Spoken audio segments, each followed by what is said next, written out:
But I keep telling you, said Dolgoch. there are no dukes. They were fine and stately, but they've all been scrapped. Peter Sam goggled in horror. This is dreadful, he wailed. The Fat Controller said the owner, said the Duke, said he was coming to our centenary to open our extension round the lake, and now he's scrapped, and Skarloey and Rheneas' birthday will be spoiled. Oh dear, oh dear. He bustled away with his empty coaches to tell his bad news. I think, said Skarloey, that Duck was pulling your wheels. No, Skarloey, he was quite serious. He always jokes like that, chuckled Skarloey. No one agreed, and they argued so loudly that the Fat Controller came to stop their noise. They told him about Duck, but he paid no attention. I've no time for this nonsense now, he snapped. There's a change in tomorrow's work. Skarloey, you will meet the Duke at 11 instead of 10:30. And he hurried away. If there is a Duke, said Duncan, but they were all too tired to argue anymore. They spent a gloomy night. But they cheered up next morning when the cleaners greeted the birthday engines with an all-metal band.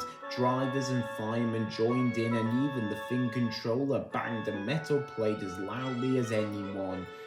The engines punctured the music with their whistles.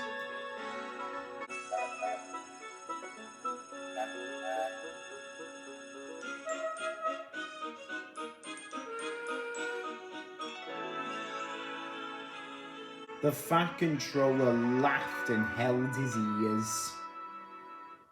Presently, he looked at his watch. That's enough, he ordered.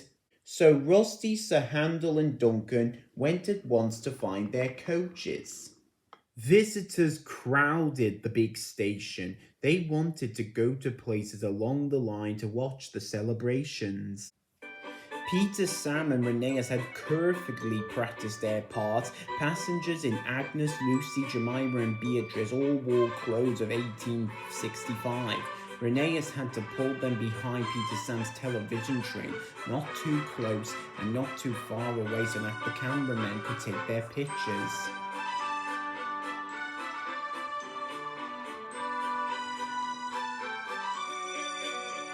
Visitors waved as they went by, and at last they reached the special sidings near the extension where they settled down to wait.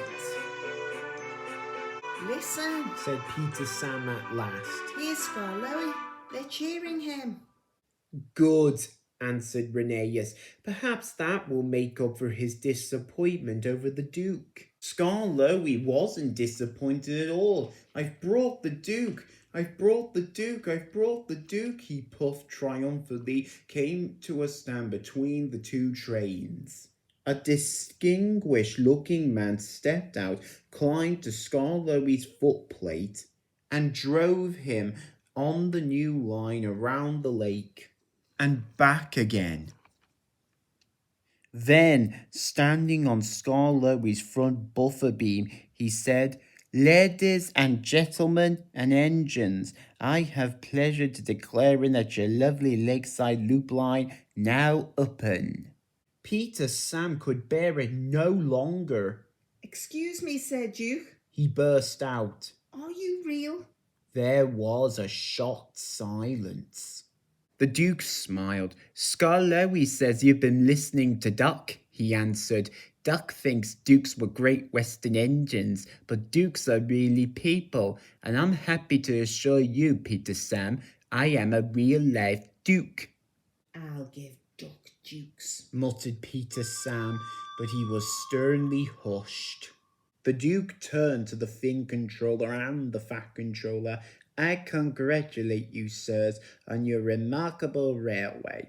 It must be a record indeed to have 2 locomotives in regular service, and both 100 years old. Long life then, and good runnings to Skarloey and Rheneas, your famous old engines.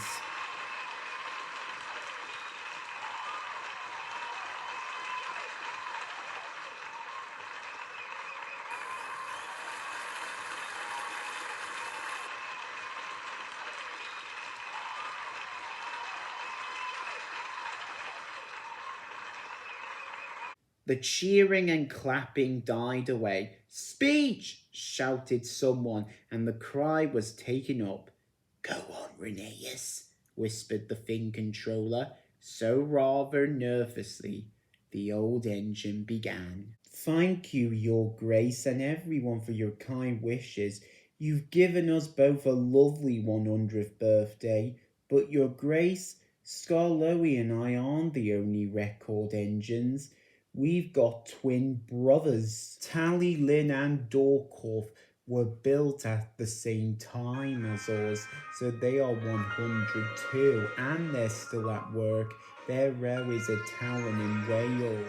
Please go see them, Your Grace and everyone, and wish them many happy returns from Skarloey and Rheneas, their little old twins."